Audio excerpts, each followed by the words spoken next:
সাংবাদিকরা যেন অবাধ তথ্য না নিতে পারে। আমরা বিগত সময় যেটি দেখেছি, সাবেক সরকারের যে নীতিমালা তারই একটি কপি পেস্ট ভার্সন এই নীতিমালায় দেওয়া হয়েছে। সাংবাদিকদের নীতিমালা কেমন হলো এবং পাশাপাশি সাংবাদিকদের জন্য যে আগামী নির্বাচনে আসলে কি কি চ্যালেঞ্জ থাকতে পারে? অসংখ্য ধন্যবাদ আপনাকে।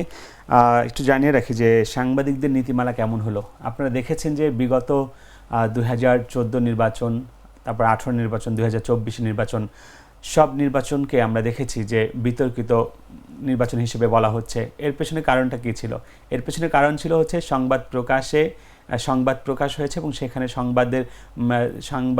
সাংবাদিকদের যে তথ্য উপস্থাপন করা হয়েছে সেখানের মাধ্যমে কিন্তু এই নির্বাচনকে আখ্যায়িত করা হয়েছে কোনটি কীভাবে হয়েছে নির্বাচন। তো আমরা যেটি বলবো যে প্রথমেই আমরা যারা গণমাধ্যম কর্মী যারা রয়েছেন, আমাদের বিশেষ করে নির্বাচন কমিশন বিটে আমরা যারা কাজ করি নিয়মিত, আর আমাদের একটি সংগঠন রয়েছে reporters forum for democracy and election নিয়ে।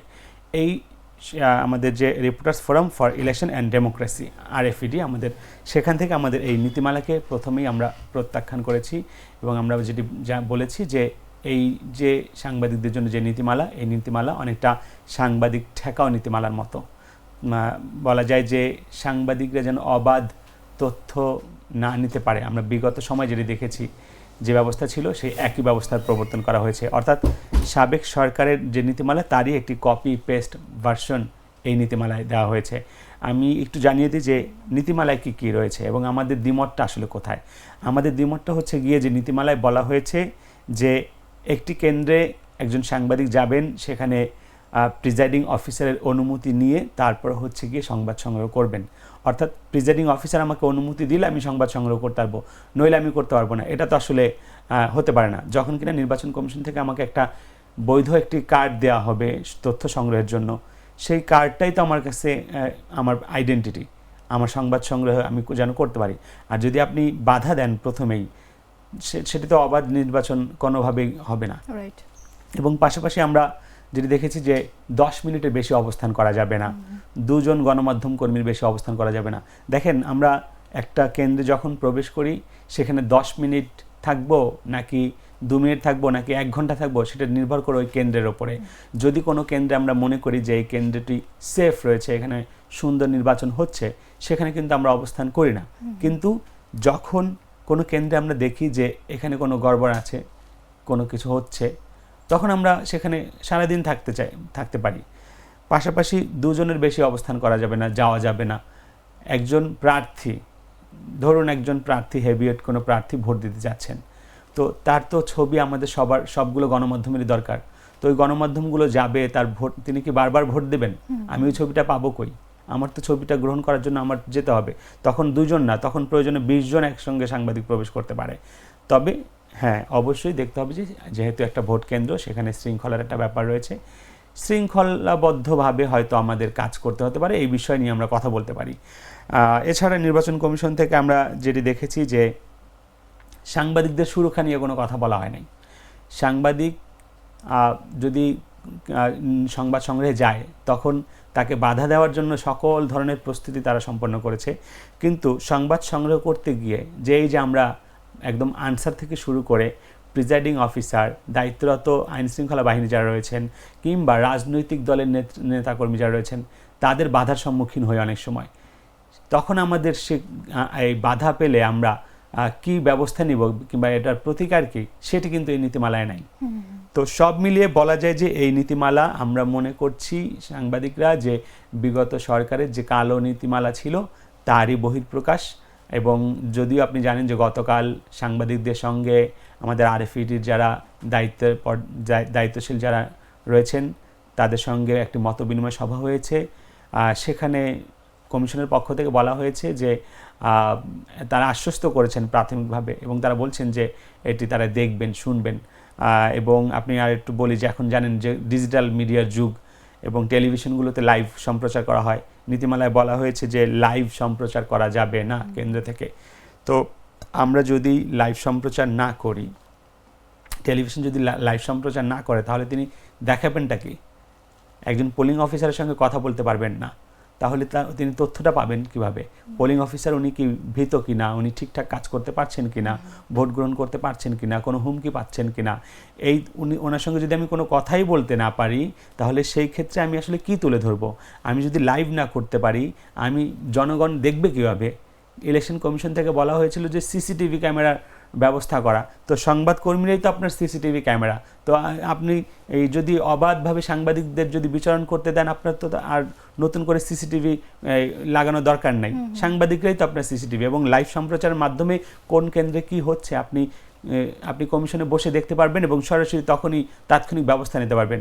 আপনি লাইভ সম্প্রচার করতে দেবেন না, আগামীকাল খবর বেরোবে, তারপরে আপনি পরশুদিন যে সেখানে ব্যবস্থা নেবেন, সেটিকে আসলে আদৌ বাংলাদেশের প্রেক্ষাপটে কতটুকু যৌক্তিক কিংবা কতটুকু সম্ভব, এটি নিয়ে কিন্তু মানুষের মধ্যে এক ধরনের প্রশ্ন রয়েছে। এবং এই নীতিমালা যদি তারা চালু রাখে, তাহলে সেই ক্ষেত্রে আবারও হয়তো একটি 2014-18 এবং 2024-এর যে আমিরামি নির্বাচন, এমন আরেকটি বিতর্কিত নির্বাচন হতে যাচ্ছে বলে আমরা এক ধরনের আশঙ্কা করছি। একদমই তাই।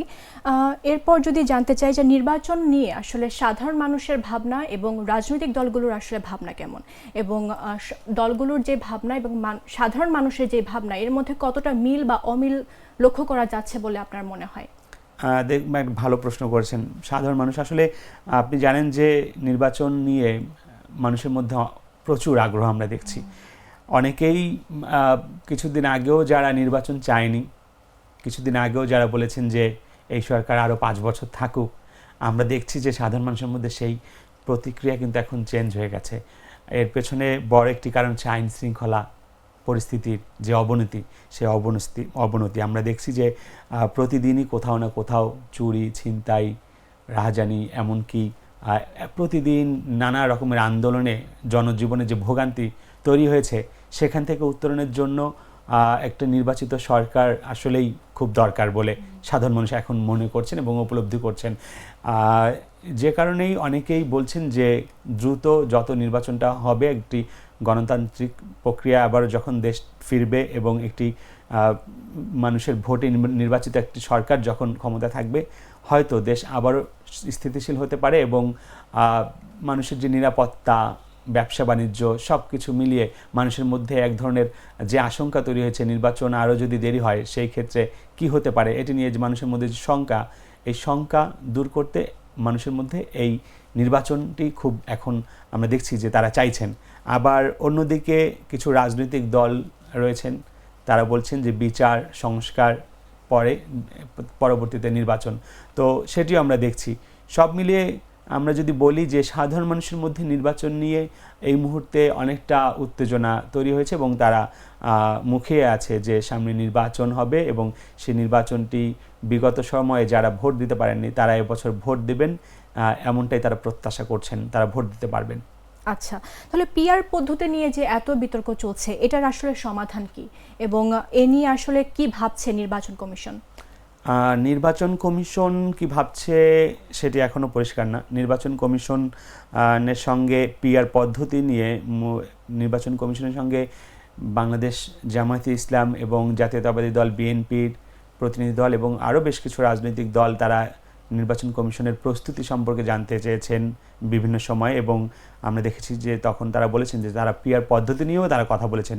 এবং আপনি জানেন যে জাতীয় ঐকমত্য কমিশন যখন একটি সবার ঐক্যমত সৃষ্টির জন্য যে ডাক দিল এবং সেই কমিশনে বিভিন্ন রাজনৈতিক দল দফায় দফায় বৈঠক করলো, সেই বৈঠকে মোট 31টি দল অংশগ্রহণ করে এবং এর মধ্যে আমরা যেটি দেখেছি যে প্রায় 26টি রাজনৈতিক দল পিআর পদ্ধতির পক্ষে তারা কথা বলছেন এবং দেশের অন্যতম বৃহৎ রাজনৈতিক দল জাতীয়তাবাদী দল বিএনপি তারা কিন্তু এই পিআর পদ্ধতির বিরুদ্ধে কথা বলছেন। তারা বলছেন যে পিআর পদ্ধতি বাংলাদেশের যে প্রচলিত যে নির্বাচন ব্যবস্থা অতীতে হয়ে এসেছে তার সাথে আসলে সামঞ্জস্য না, এবং তারা বলছেন যে আশেপাশে কিছু দেশ যেমন ভারতের কথা বলি, পাকিস্তানের কথা বলি এবং আরও বেশ কিছু দেশ যারা রয়েছেন, ইউএসের কথা বলি, তারা কিন্তু পিআর পদ্ধতিতে নির্বাচন করে না। তবে অন্যদিকে জামায়াত ইসলাম সহ জামায়াতের সমমনা যেসব দলগুলো রয়েছেন তারা যেটি বলছেন যে বিশ্বের উন্নত দেশে প্রায় 90টিরও বেশি দেশে পিআর পদ্ধতি চালু রয়েছে। তো পিআর পদ্ধতির ভালো মন্দ আসলে দুইটা দিকই আছে। এমনি আমরা এখন যে নির্বাচন আমাদের দেশে হয় সেটি হচ্ছে মূলত এফপিটিপি, যেটি কিনা যেটি কিনা সরাসরি একজন ভোটার তার ভোটের মাধ্যমে তার প্রতিনিধি নির্বাচিত করে। আর পিআর পদ্ধতি যে আনুপাতিক হারে নির্বাচিত, আপনি আজকে ভোট দিলেন যাকে, তিনি আপনার প্রতিনিধি নাও হতে পারেন, এমনটা কিন্তু এক ধরনের আশঙ্কা রয়েছে।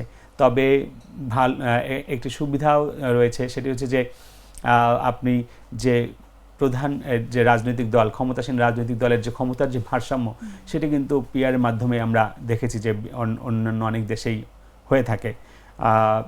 তো পজিটিভ এবং নেগেটিভ দুটি দিকই রয়েছে। তবে রাজনৈতিক দলগুলোর মধ্যে যে চাওয়া যে পিআর পদ্ধতি বাংলাদেশের প্রচলিত নির্বাচন ব্যবস্থায় এটি এখন পর্যন্ত অনেকেই মনে করছেন গ্রহণযোগ্য নয়।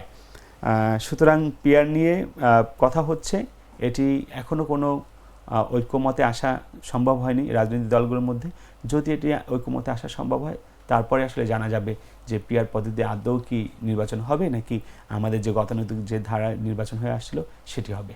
আচ্ছা, আমরাও আশাবাদী আসলে পিআর পদ্ধতি নিয়ে যেসব ভুল ধারণা বা যেসব বিতর্ক চলছে, এগুলো যেন উপযুক্ত বিচার বিশ্লেষণের মাধ্যমে যেন সমাধান হয়। শিয়া বাটার ও ভিটামিন ই সমৃদ্ধ লিলি বিউটি সোপ, তারুণ্যময় উজ্জ্বল ত্বকের জন্য। রিমার্ক।